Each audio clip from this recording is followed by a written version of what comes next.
Ladies and gentlemen, welcome to the press conference. First of all, I would like to give the floor to our President. Ladies and gentlemen, at this press briefing, I would like to talk about the work of the current term Legislative Council. Well, I was supposed to do this upon the formal prorogation of the LegCo before I do this. However, the Legislative Council Commission made an earlier decision.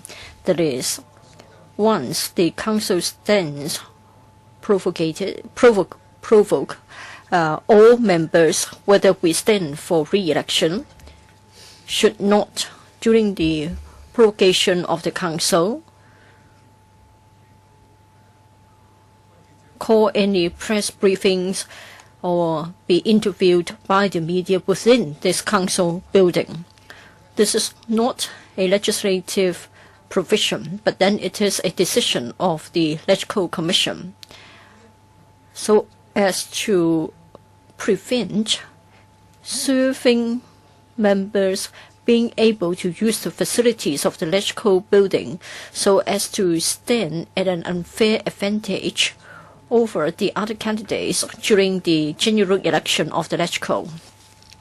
And as a result, we are not able to wait until the completion of the LegCo meeting, and therefore I have to do it while the meeting is still ongoing. Of course, on the one hand,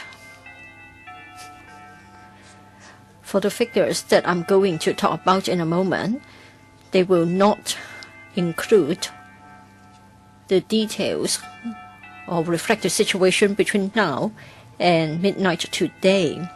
And then, as you can see now, when the quorum bell is rung, and if by the 13th minute there is still a lack of quorum, I have to rush back to the chamber. Now, we have got about 10 minutes before I have to do so. Let me just address you first. Let me give you some figures, and I believe that such figures are of significance, and they will illustrate the issue. On the 10th of October 2012, we had our first meeting for this term. From the 10th of October 2012 to today, the current term, that is the 5th LegCo, held a total of 143 meetings, including 16 Chief Executives question and answer sessions. Every session, we have 4 such Q&A sessions from the CE. And all the meetings altogether took 2,174 hours. I believe that it must be a record. During the last term, the number was 1,908 hours. The number of quorum calls made by members, like what we are having now during council meetings, totaled 1,478, consuming more than 220 hours. If we just look at the current year, there is the current legislative session which is about to finish, the number of quorum calls made is the highest ever, totaling 596, almost 600. Probably by the time that we finish tonight, the figure would certainly go beyond 600. And as of now, 115 hours have been consumed. Due to the lack of a quorum, when we have to abort the meeting, 18 council meetings were adjourned, and 11 of them occurred during this legislative session. And this is a record in the history of the Legislative Council.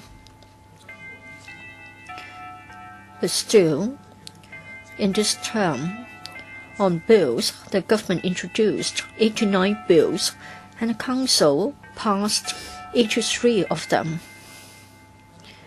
I just want to emphasize once again this figure.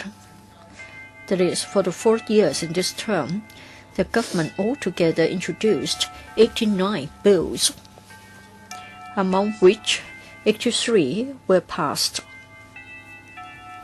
On average,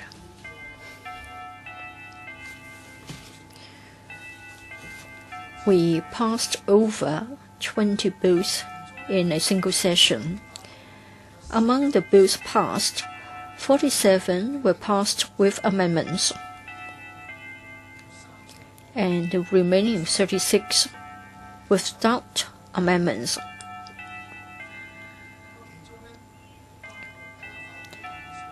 And this included a bill of which the length of consideration by the Council has been the longest, and that is the 2014 Appropriation Bill, using nearly 149 hours.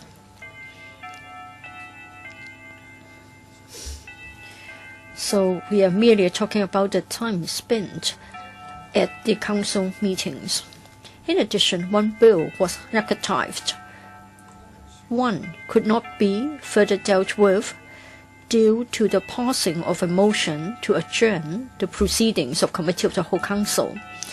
One could not be dealt with as the second reading debate on it did not resume.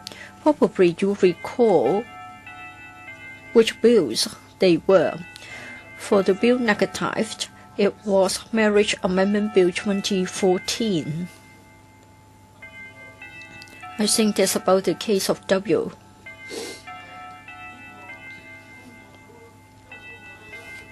As to the bill that could not be further dealt with due to the passing of motion, well, certainly you recall that it was the Copyright Amendment Bill 2014.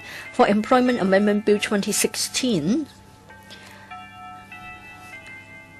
the Bills Committee of that bill had been completed, but then the government did not come back to resume the second reading debate.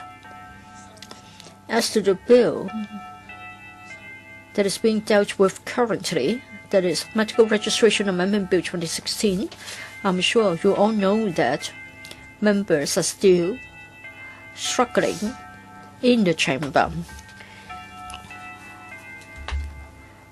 So we don't know that before the prorogation of the Council whether the bill can be dealt with. If we cannot deal with the Medical Registration Amendment Bill 2016, then two other bills, that is the Private Columbarium Bill and the Fire Services Amendment Bill 2015, will not be dealt with. In other words, among the 89 bills introduced by the government, 83 have been passed, and then for the remaining 6, so one was negatived, and that's in relation to the Marriage Amendment Bill, and then another one was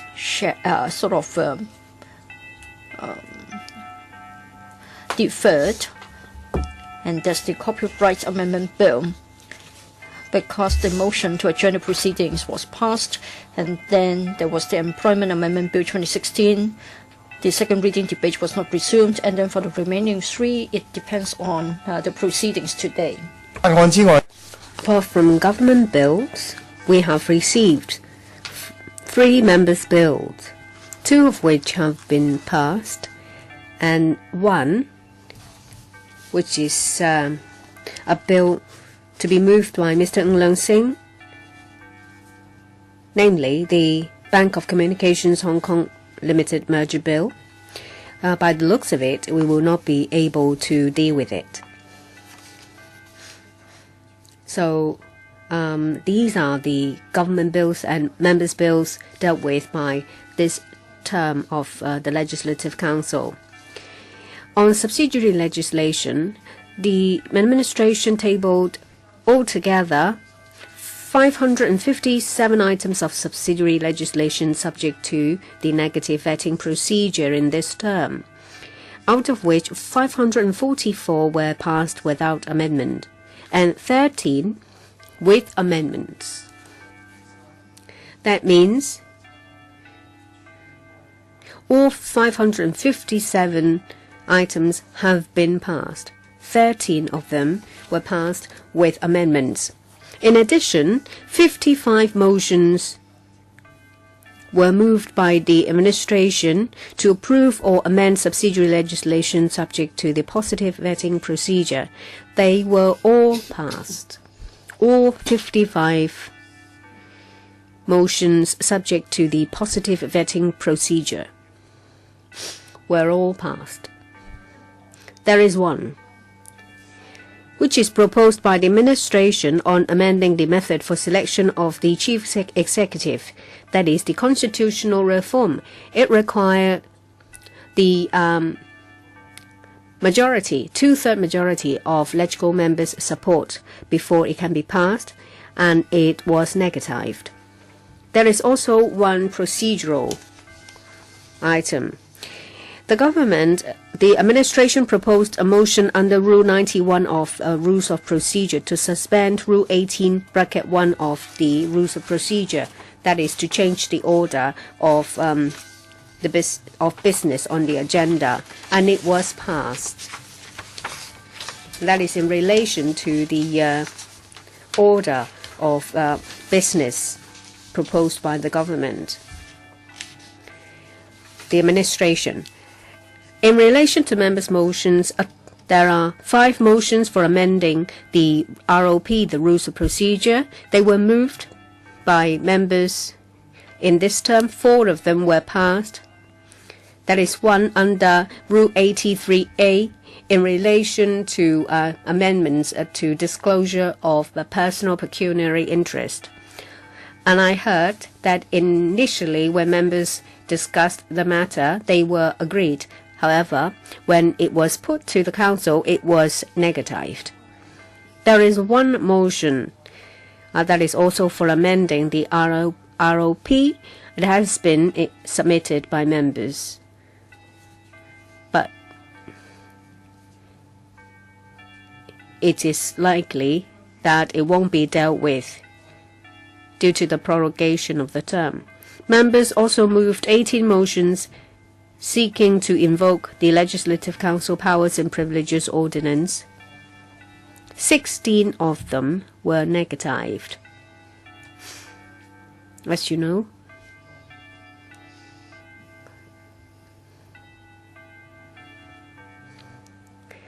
they are related to making investigation or inquiry using the LC Powers and Privileges Ordinance. 16 of them were negative, and there is one outstanding item, but due to the prorogation of the term, it's highly likely that it will not be dealt with.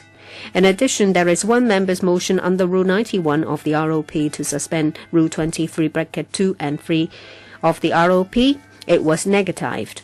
Members moved 8 motions under Rule 40 of the ROP to adjourn a debate or the proceedings of Committee of the Whole Council. Does it include the one that is being dealt with now? Do you know? Does it include the one that is being dealt with? It includes the one under debate. Oh, no, it's not included. So counting this one, there will be 9.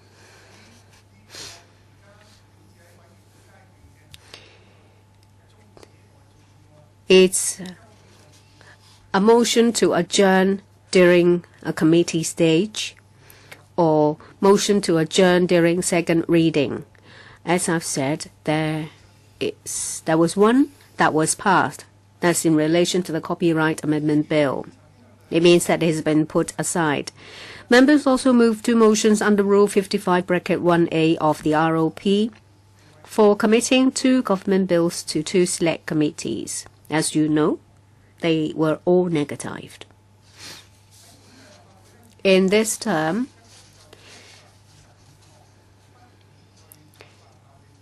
the Council debated a total of 125 members' motions not intended to have legislative effect. 58 were passed without amendments and 13 with amendments. 54 motions were negatived. Another 10 motions of this type were highly unlikely to be dealt with due to the prolongation of the term. It hasn't even got its place on the agenda. Also, under Rule 16, bracket 2 and 4, members moved 2 and 7 adjournment motions respectively. So 7 of them were made under Rule 16, bracket 4, and there is one moved under Rule 16, bracket 4 that will likely not dealt with due to the prorogation of this term. A total of 5 petitions were presented to the Council under Rule 20, bracket 1 of the ROP. The petition were to refer the matters to select committees. There are also special approval given in relation to 3 items made under Section 7 of Cap 3A2 and also Rule 90 of the ROP. That is in relation to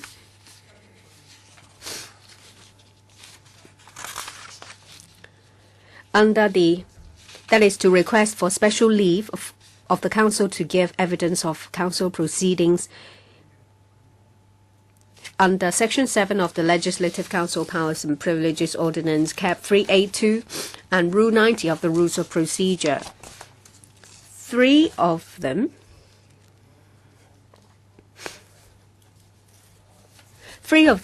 were passed, and there is one that may not be dealt with because of a prorogation of this term. However, under Rule 90, bracket 4 of the ROP, the President may grant leave during the break, during recess, adjournment, or dissolution of the LegCo. In relation to questions, members asked a total of 569 oral questions, including 32 urgent questions. I think that has also set a record for the number of urgent questions. And in relation to these these oral questions, 3,246 supplementary questions were asked. There are also 2,018 questions seeking written replies by the government asked by members. The President has altogether issued 128 written rulings. 72 relates to urgent oral questions. 56 includes to amendments of bills and subsidiary legislation. These figures, I would like to explain to you all that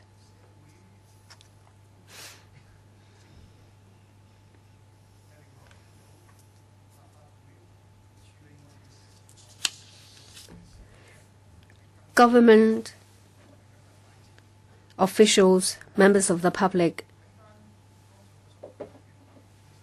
would very much like to see a highly efficient legislative council. But if someone says that the LegCo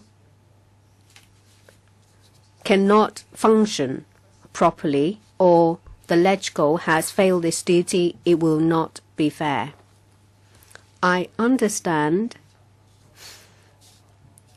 that for bills and motions that cannot be passed, say for example, the 3 bills that are awaiting to be passed, the Medical Registration Amendment Bill, Private Columbarium Bill, and Fire Services Amendment Bill, we know that there is a strong voice in the community that they be passed by the Legislative Council.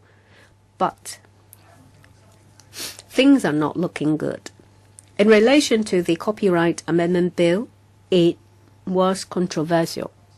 However, there were still people who would like to see the passing of that bill. Therefore, I think we need to admit that as far as this term of the LegCo is concerned, I don't think we should say that our performance has been very satisfactory in the eyes of the public. And I don't think members would say that what we have achieved in the past 4 years is very satisfactory. But I believe that given the system that we are working under, I believe that the majority of the members have discharged their duties and they have put in their endeavors. The figures that I have outlined have illustrated this point. Have I omitted anything? Perhaps I would like to pause here. I think the bell has stopped. In other words, we can have some peace of mind and we can carry on. I would like to pause here. Sorry, speakers off mic. I'm from Cable TV. Good afternoon, President. For the Medical Registration Amendment Bill, do you think that it's likely to be passed? Are you going to stop the filibustering so as to allow the passage of the bill? For the current session and for current term, there have been more and more occasions of filibustering. Do you think that it is all due to CY Leung, the CEO, or anybody else? Thank you for giving me this chance to comment on the so-called stopping the filibustering. From time to time, I have heard criticisms saying that the LegCo President should do the following. Had he been responsible, that is, the President should not allow any filibustering to take place at all. Some even said that I deliberately failed to stop the filibustering so as to cause trouble to the administration in its governance.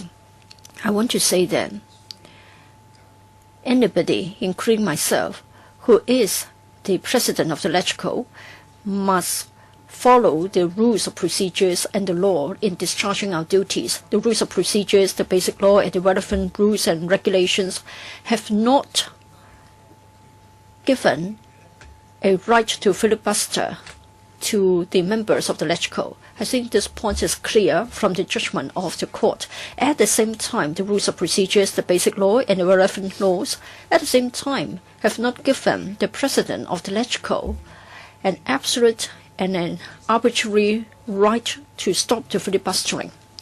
In other words, if a President of the LegCo doesn't want the debate to go on, he cannot stop the filibustering, just like the situation that we find ourselves in. Now, personally speaking, for this Medical Registration Amendment Bill, I may have my own views, and I know that there are different voices in the community. Even if I know about the public opinion, even if I know the views of the medical doctors, as long as members in the chamber are acting in accordance with the rules of procedures and rights to speak, I cannot stop them. I can only remind members that they cannot digress, they cannot make repetitive arguments. That's all that I can say. I do not have the absolute right or power to stop it and say that a member may not speak. Well, some members have quoted what I have done in relation to the Appropriation Bill 2016, in relation to the time limit that I have imposed, and have said that I limited the time, and they said that I should do the same, and I should have done the same for this bill, and say that come 5 p.m. today, I will put an end to the debate. Well, at that time, I told members very clearly, that is, for 3 years in a row, I think you would recall that since the year 2013, the appropriation bill was subject to filibustering by members. And just now, you know that we broke the record in relation to the Appropriation Bill 2014. So we have had the benefit of knowing the performance of the members in a few years in a row. So we're talking about the same term of the LegCo. We are having more or less the same members who are moving the largest number of amendments. So in the light of previous experience, I believed that we had an objective basis to handle the matter in this way. And I don't believe that members have been limited in their speech. I didn't think that members were prevented from having a free hand to speak, and they were able to speak their mind. So it was sort of based on previous experience. And at the same time, for the appropriation bill, there was indeed a timing factor. If we allowed it to go on for a long period of time without passing the bill, it would mean that we haven't been deliberating and passing the appropriation bill and the budget in a responsible manner. So it was a special case, and I don't think it should be regarded as an example that I can impose a time limit on whatever topic, on whatever matter before us. Now, for today's meeting, I think how it will go on will depend on members' decisions and behavior. Currently, we are debating the motion to adjourn. Now, for the filibustering, as to whether the extent of filibustering has to do with the incumbent CE, I don't think it is right for me to make a judgment, because it involves a political judgment. In the past 4 years, we have had relatively more filibustering. There was, to a certain extent, some overlapping with the term of the current administration. But does it mean that had it not been CY Leung being the CE, we would not have filibustering? I can cite an example. For a few years in a row, the appropriation bill has been the subject of filibustering. Members made it clear that's for the sake of getting retirement protection. And some members have told me personally that as long as we haven't got retirement protection for all, he would still be filibustering the appropriation bill. So it is clear that it has got nothing to do as to the person holding the post of the CE. I'm from TVB. How would you describe the relationship between the executive and the legislature? Is it the worst since the handover? A lot has happened, and we can see that members are able to make use of the rules of procedures. As some have said, this has slowed down the progress of the business of the LegCo. And what about the coming term? It is expected that there will be more radicals joining the LegCo. So what sort of advice will you give to your successor? This morning, I read an editorial of a newspaper making a criticism, saying that the LegCo has failed to become a drive, and instead it has become a hindrance. That's a criticism directed against the LegCo, saying that we are not a drive of progress, but a hindrance.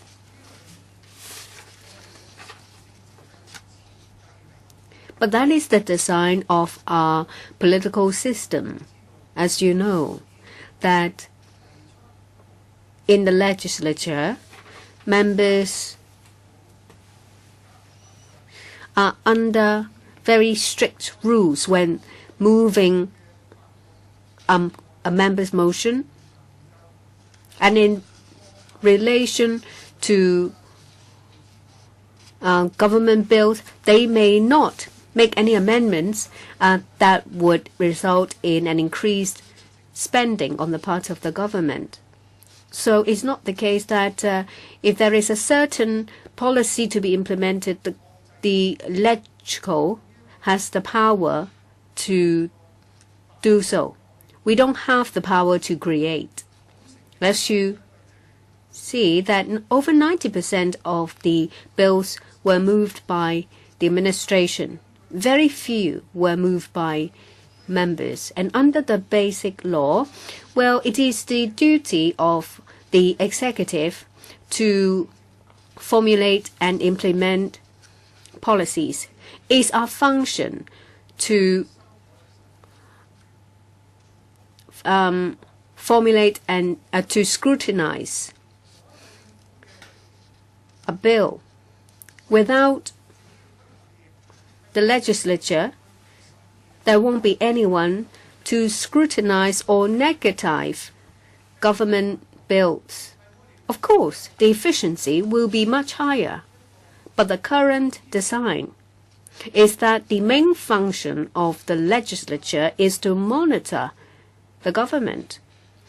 Legislators, whether they are directly elected or from the functional constituency, they represent different sectors of the public and monitor the government on their behalf. So there is some contradiction. So how do we describe a good relationship between the executive and the legislature? Let me once more remind members of the public. Do you think that for a legislature to approve every single one of government bills, then it means there is a good relationship? There is a good relation between the executive and the legislature. And we will be able to clear the name of being a hindrance. It's not the case. The relation between the legislature and the executive is one of checks and balances. We all have the public's well-being in mind, the well-being of society. So communication is very important. I can't deny that in this term of Legislative Council, we see something that would give the impression that the communication, or rather the communication between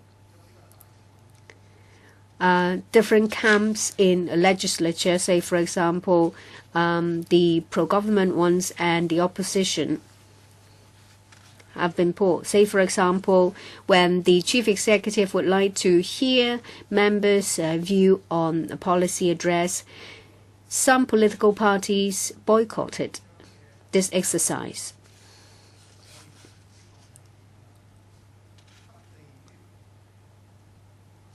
Examples like this are not conducive to get the legislature to do more for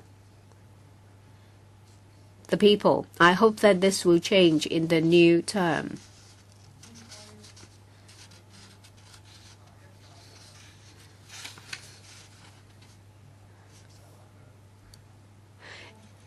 It is not appropriate for me to be the backseat driver of the next president. But whoever the next president is, then, well, I believe that the new president will agree that everything has to be done in accordance with the rules of procedures. I believe that whoever is the next president, without trust and respect from the majority of legislators, it would be very difficult for the new president to perform its duty. I do believe that whoever the next president is something that he or she will have to bear in mind. Yesterday, there was a new arrangement in relation announced by the Electoral Affairs Office that a candidate will have to sworn to abide by the basic law. So what do you think about this new arrangement? Well, if we look at it from a political or the legal view, first of all, from a political perspective, it's reasonable, as you know that the basic law has already stipulated that when a legislator takes office, an oath will have to be made. The oath is about upholding the basic law and the Hong Kong SARG, and allegiance will have to be sworn.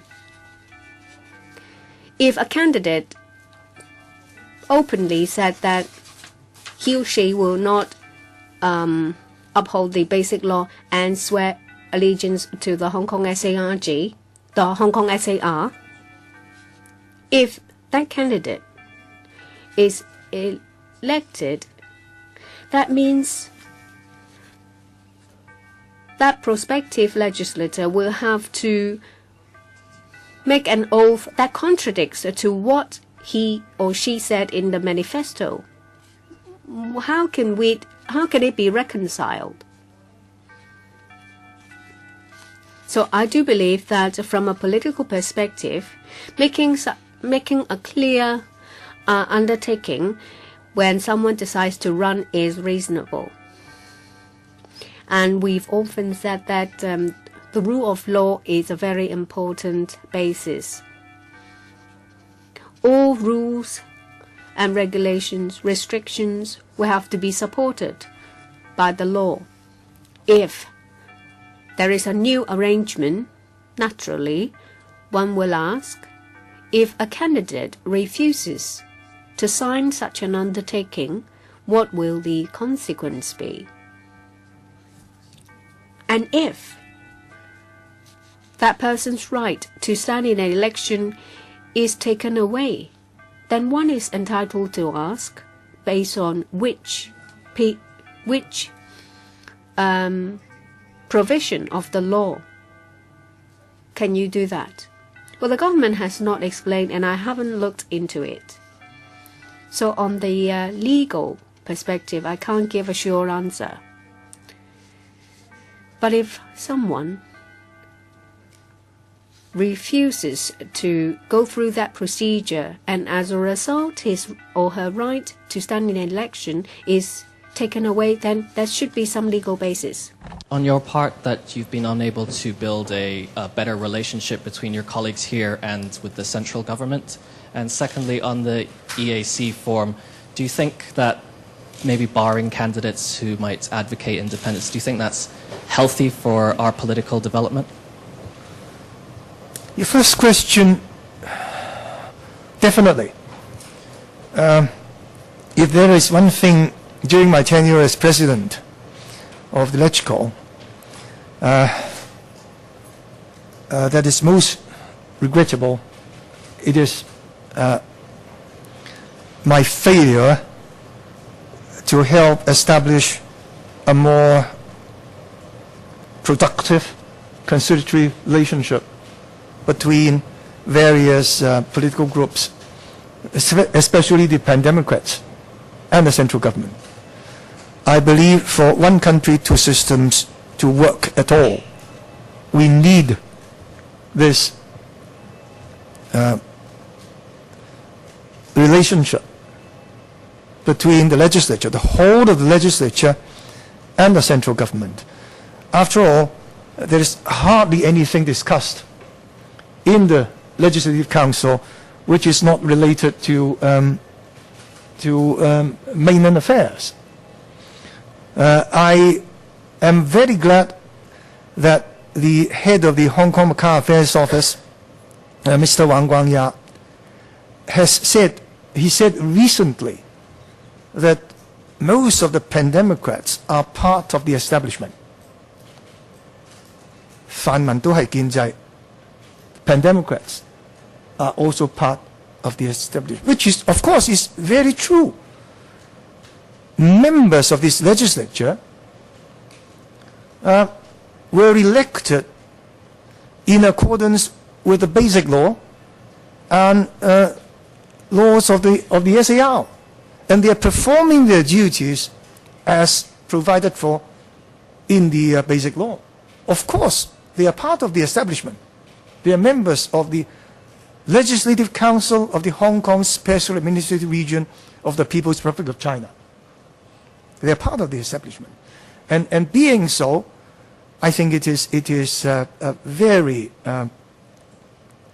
unreasonable that there is no normal channel of communication between the various political groups in the council and the central government. Sorry, your second question? Candidates who advocate independence. 呢第二個問題係咩呢？其實關於話有關嘅係宣佈咧，都係今朝先睇到嘅，可以從多個角度去可以。Behind the decision that potential candidates should make that declaration, for after all, if they are elected, after they are elected, before taking office, they have to go through the oath-taking process in which they have to pledge allegiance to the SAR. But that, of course, is a political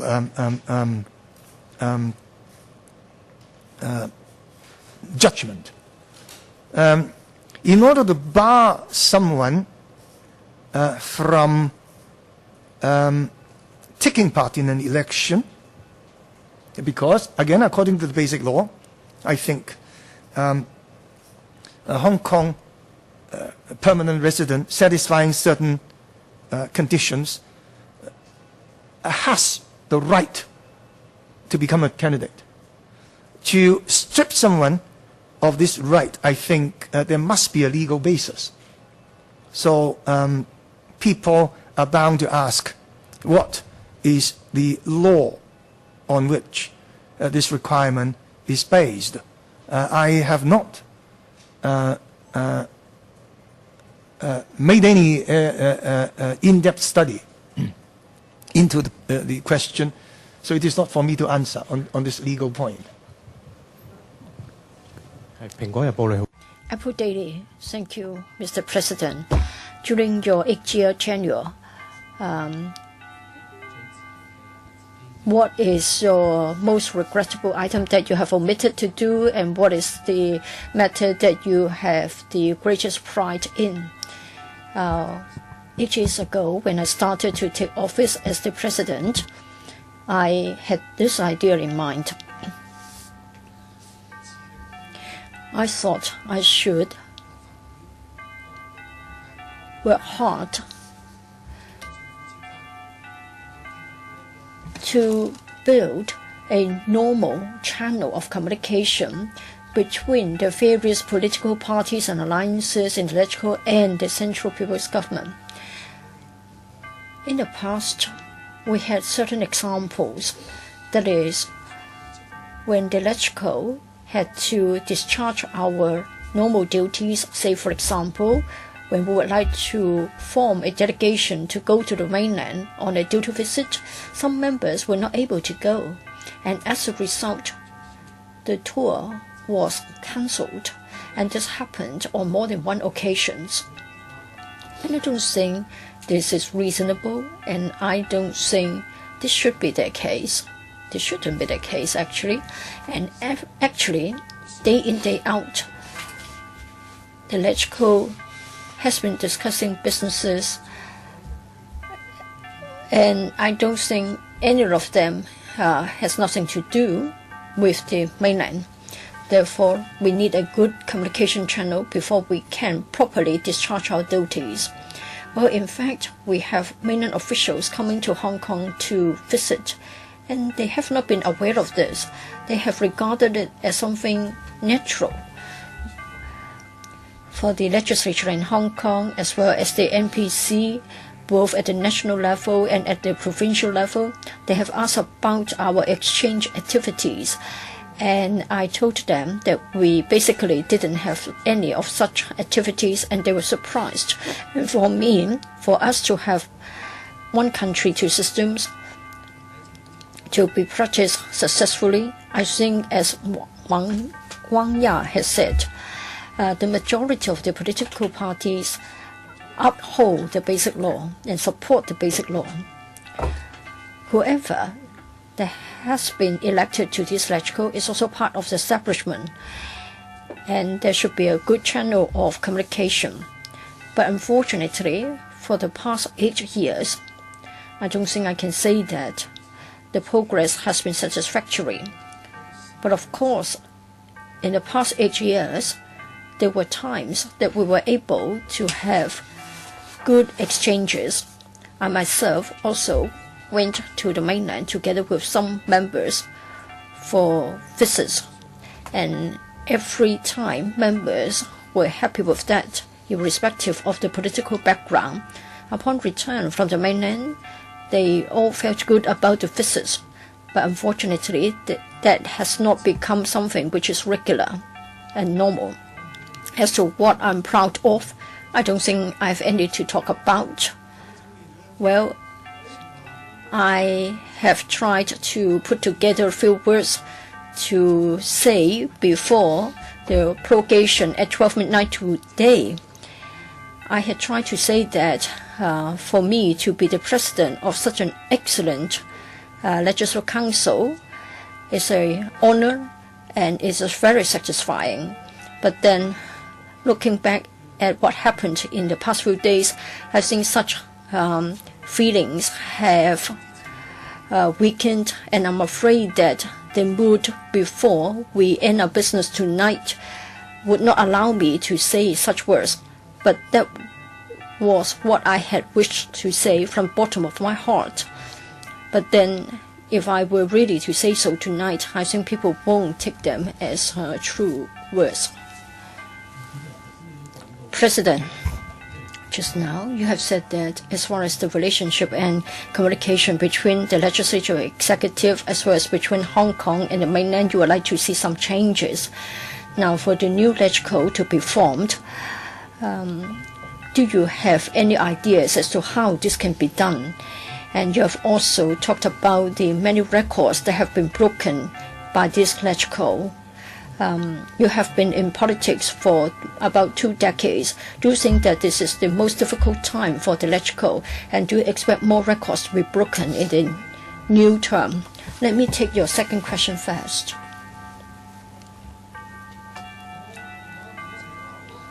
I've always said that I've been lucky because I have got a very professional and competent secretariat helping me. So, for us to deal with unexpected problems, I've never had the feeling that I'm lonely or I'm at a loss as to what to do. But what is certain is that for the current term LegCo, we have the largest number of unexpected events, like we have our buildings being stormed into, our windows and doors have been prized open, and we have so many calls for quorum count. 11萬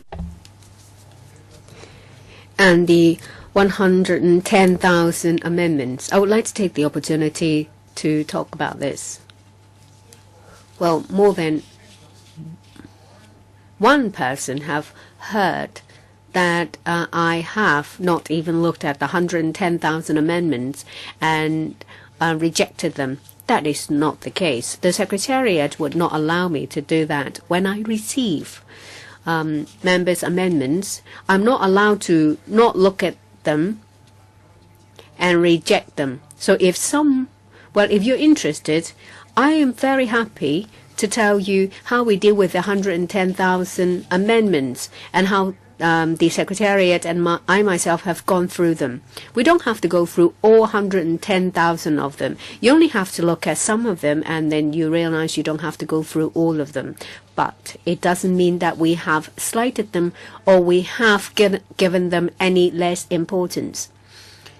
When a member moves a large number of amendments, it will result in longer meeting time, and it puts tremendous pressure on Secretariat. The member is fully aware of that. Notwithstanding, the Secretariat has a very effective team, which lends me huge support. So I do not feel that I have encountered any insurmountable duty in my work. But there are many moments that are memorable in this term. The next term, we're all guessing. And this is what I believe. Hong Kong people are still pragmatic and rational. We still respect the rule of law. We still attach a lot of importance to rules, to propriety and decorum. I don't think the public will will support someone who continues to flout the law. And there is a saying, well, when something goes to the extreme, it will backfire. Look at the past 10 hours or so. I believe that inside and outside the chamber, there are strong feelings. We all have our limits. Well, there are a lot of new radical groups sprouting after the umbrella movement. But if they are returned, as legislators, they have to abide by the rules.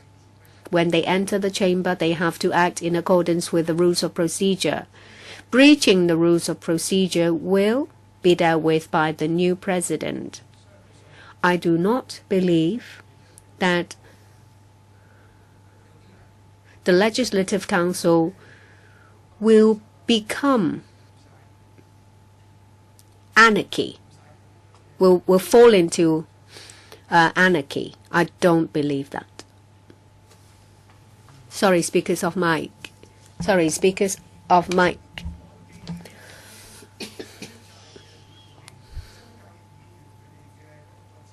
I pin my hopes on the wisdom of new legislators and the new government.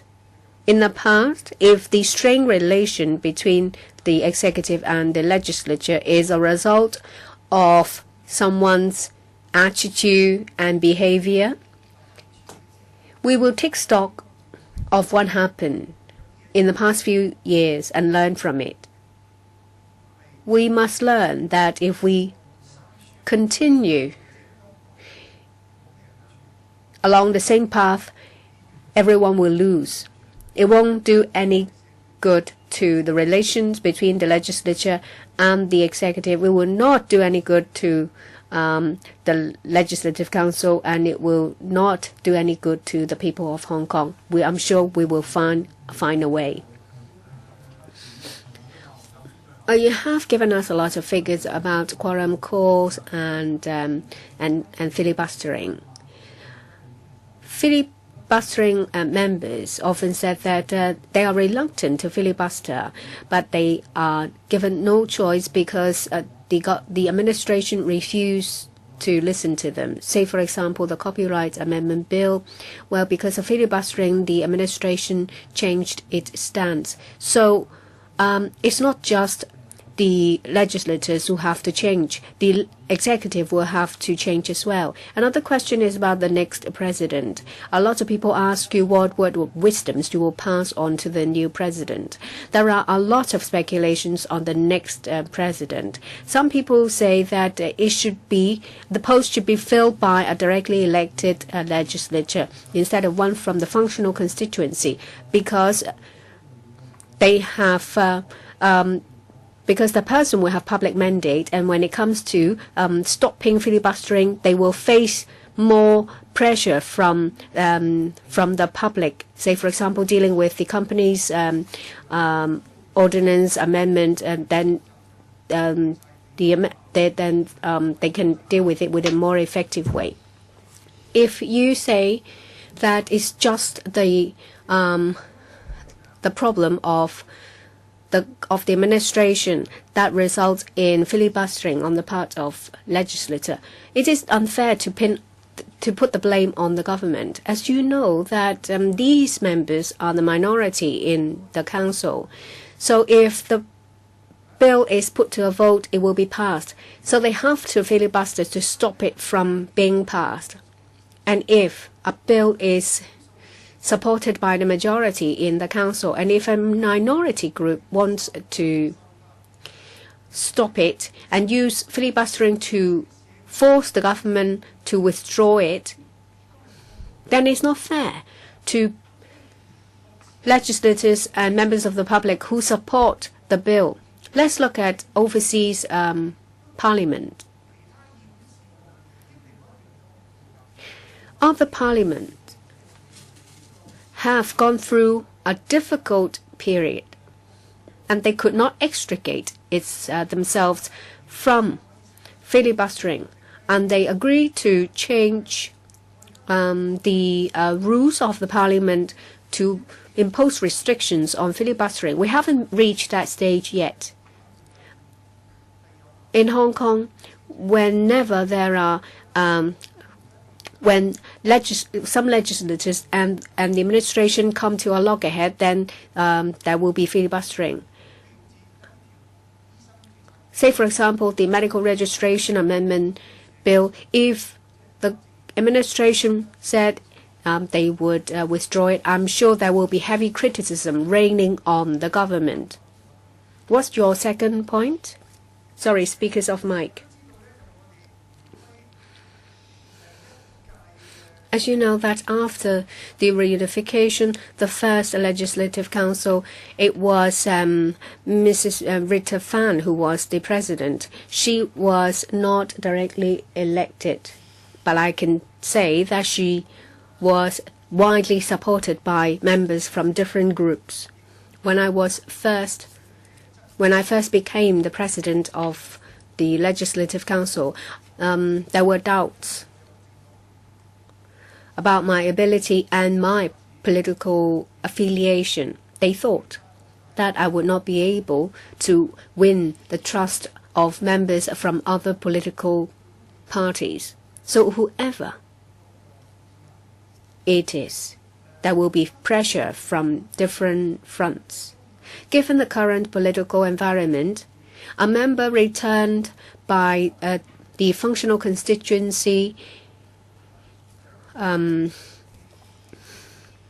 filling the post of president might be criticized or challenged. Someone might use the excuse that you're not directly elected.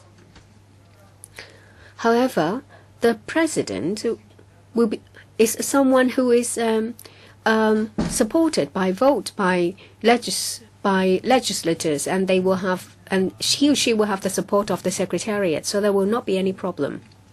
Just now, you said that the majority of members have performed their duty conscientiously, and you have given us a figure saying that the number of council meetings being aborted has set a record high. Some members have set the goal to use quorum count to cause an abortion. Well, first of all, do you think that members not being in the council attending a meeting is not performing its duty? One of the ways is to amend the rules of procedure. But as the president, are there any ways to deal with the quorum issue? Thirdly, Mr. Lau Wong-Fat, he's been on leave for a very long time, and you have approved his leave of absence. That itself is a problem. In the future, if a member has fallen ill and cannot attend meetings over a long period of time, should there be some way to deal with that? For the first question concerning the quorum calls, I think you know that it has become a way to filibuster by members, or you can say that it has become a political tool. In the past, I did comment on this, and let me repeat the point briefly. The legislature of Hong Kong has inherited the parliamentary culture of the UK. So traditionally speaking, members would not be remaining in the chamber throughout the meeting. And it is not our convention to say that a member who is not present in the chamber will be accused of being lazy or committed direction of duty. I believe that when members are not inside the chamber, are actually carrying out other duties as a LegCo member instead of having gone home or getting lazy. So it has always been our convention that we do not expect members to remain in the chamber throughout. Even with the onset of filibustering and before the current session of this term, I think members have not been relying on continuous quorum calls to filibuster. Probably it is in this session that members have discovered that it's much easier to rely on quorum calls instead of having to prepare speeches so as to filibuster.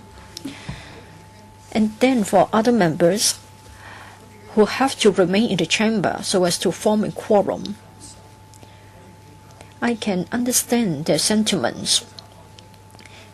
As I have said, once a meeting has been started, if a member has started his speech, the others can go out to attend to other business. So when the bell is rung, then they have to rush back and they have to listen to the member who is on his feet.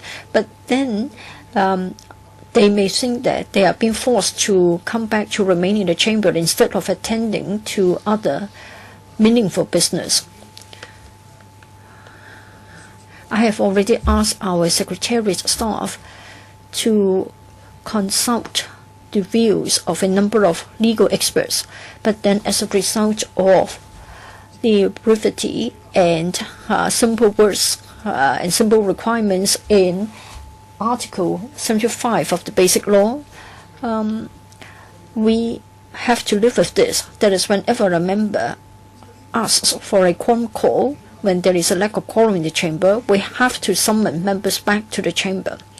If you want to know whether the President can deal with this matter, now if you leave it to the President alone to talk about amendment to the rules of procedure or amendment of the law, I don't think this is possible, because this is all about Article 75 of the Basic Law.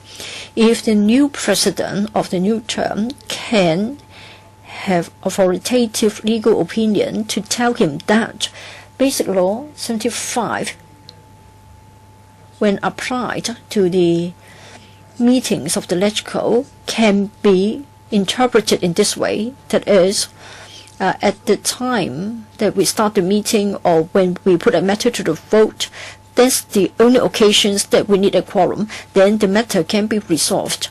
But we need a convincing and authoritative legal opinion before we can embark on that. So that's my reply to your first question. Sorry, I forgot your second question.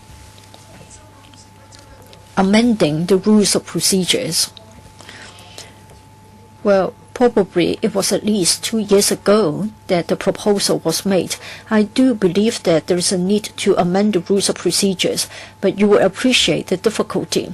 I hope that both the pan-democrats and the pro-establishment camp will say that they can take it no more, and then there are strong calls and public outcry in the society, and they don't understand the case. They just think that we are not carrying out our duty if we do not amend the rules of procedures.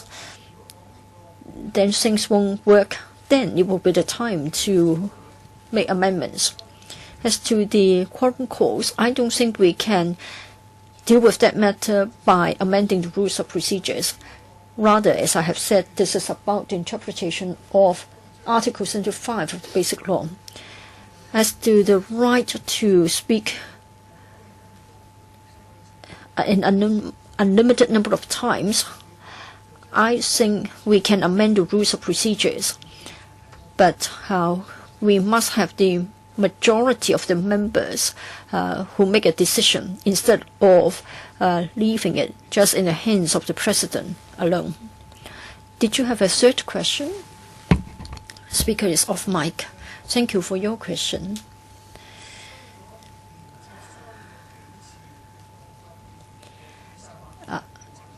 The medical doctor of Mr. La Wangfan sent me certificates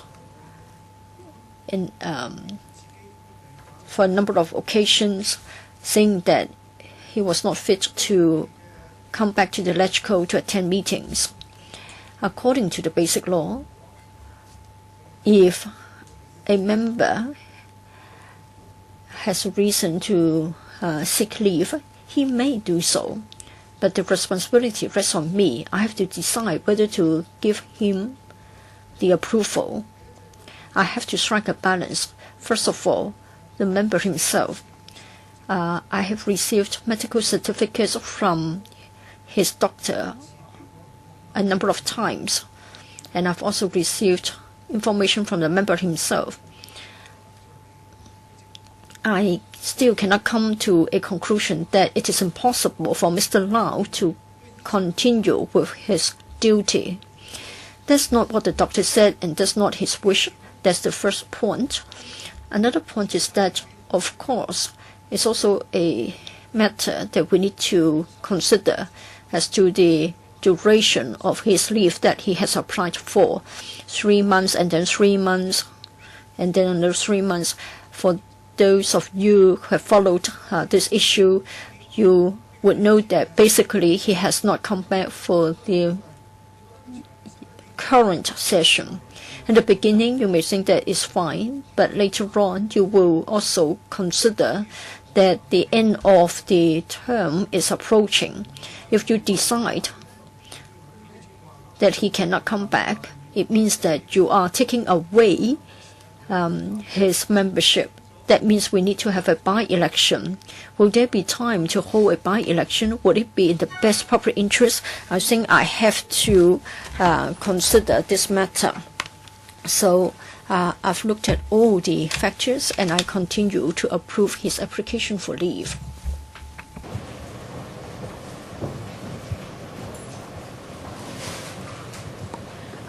Do you think that has fulfilled its role during this term, and your comments on more lawmakers are using the rules of procedure in an attempt to, stall some of the bills or to filibuster?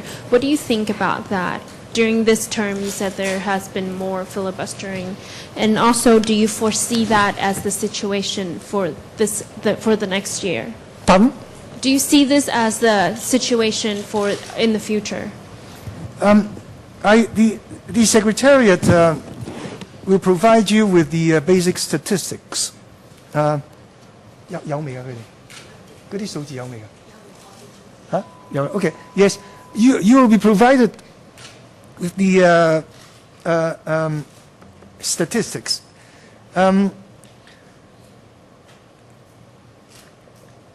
During the last 4 years, during our term, the government introduced 89 bills altogether. Out of these 89 bills, the Council passed 83.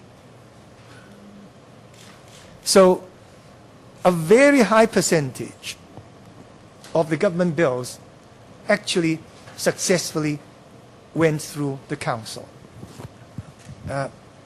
It is not the case that the Council has not been performing its duties properly. Among those 83 bills passed, 47 were passed with amendments, and the remaining 36 without any amendment.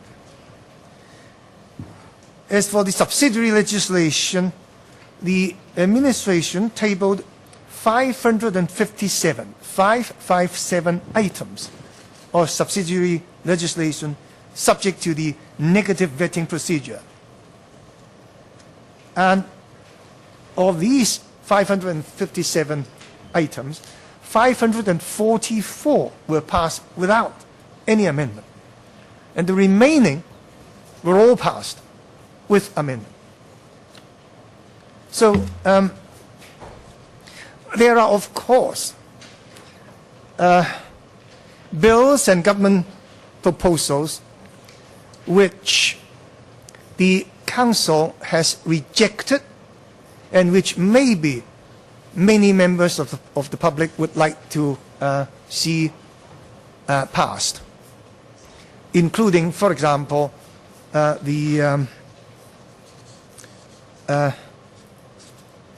what's it called? Medical registration. Medical registration amendment bill, which is now being debated by the committee. And also the copyright amendment bill earlier. So, yes, no doubt, the Council, in the opinion of many people, the Council should have done more. But it is, I believe, unfair to say that the Council has failed to perform its duties, because after all, the main function of the Council is to monitor the work of the government. It is for us, for my colleagues, to see to it that no proposal by the government goes through this Council without being carefully scrutinized by the members. Okay? As for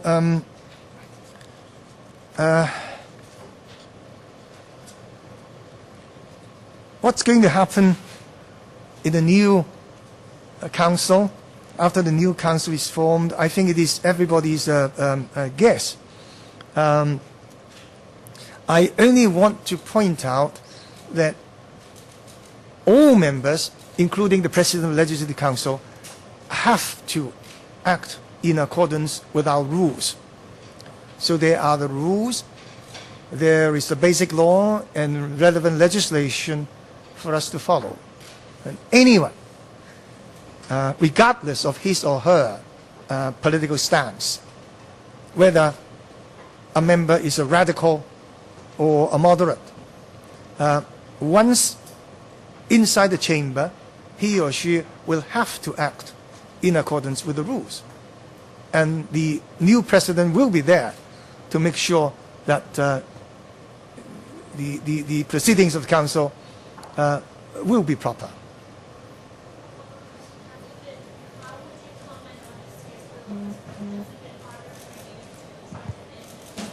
No, the last part of your question?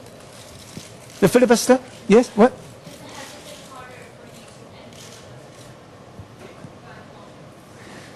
The President of the Legislative Council, or the Chairman of the whole committee of the Council, does not have an absolute power to cut a filibuster.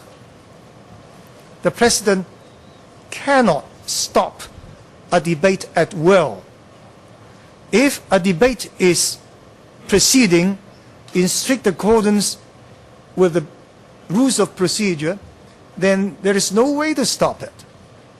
So this is how the filibusters have been happening. So I understand that many people both inside and outside the council, are not happy with this state of affairs. Now, the only remedy is to change our rules, to make new rules to govern filibustering.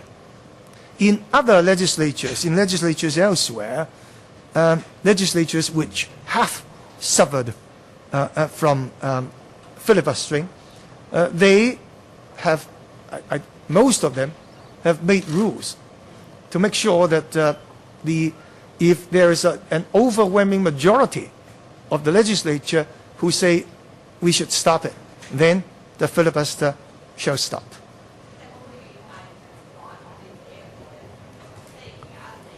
Sorry, speakers off mic. Sorry, speaker is off mic.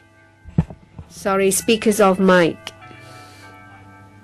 Sorry, the speakers off mic. Would you miss certain members more than others looking back in the past 8 years? Some members from the Loyalists can criticize you for siding with pan-democrats. Sorry, speakers of mic. Sorry, speakers of mic.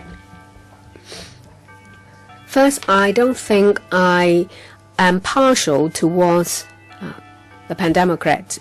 In the past 8 years as the president, I have seriously listened to the views of members from different political parties and staff members from the Secretariat, as well as looked into precedents when I made the ruling. So I don't think I am partial towards the Democrats.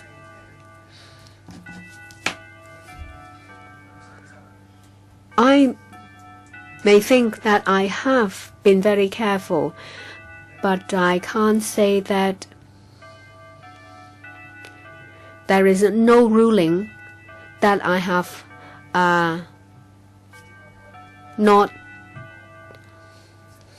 done perfectly, and it has caused grievances or dissatisfaction from pan-democrats or loyalists. But you will see that well, the majority are rulings that the pan-democrats are not happy with. Well, I am the president, but pan-democrats have never voted for me. Of course, they wouldn't have something to say about that. However, some loyalists would think that I have failed them. But I don't feel that I have sided with pan-democrats. I have also seen some comments saying that I condone the pan-democrats to pave the way for my running as the chief executive. I don't understand how you can put these two together. Well, of course, the majority of the election committee is are loyalists. And if you ask me how I feel, well, I don't know what I will do. I am at a loss because I have led a very I have followed a very rigid routine. Monday to Friday, the LegCo driver would drive me here at 7:30, unless there is some traffic situation. Saturday, I drive and arrive here at 7:30. Sunday, I would have morning tea with my brother, and I would arrive here at 9:30. So without this routine, I don't know what I'm going to do. So when you ask me, I'm at a loss. Of course, I have a think tank and I can occupy myself with it, but I don't know. Well, I don't know whether I would be able to break away from this pattern. Of course, I will miss you all. Yes? Why would you miss us? We're reporters. I don't know why I see you so often. I'm so used to seeing you. And in the future, when I go to work, I will wonder where have all the reporters gone? Sorry, speakers off mic.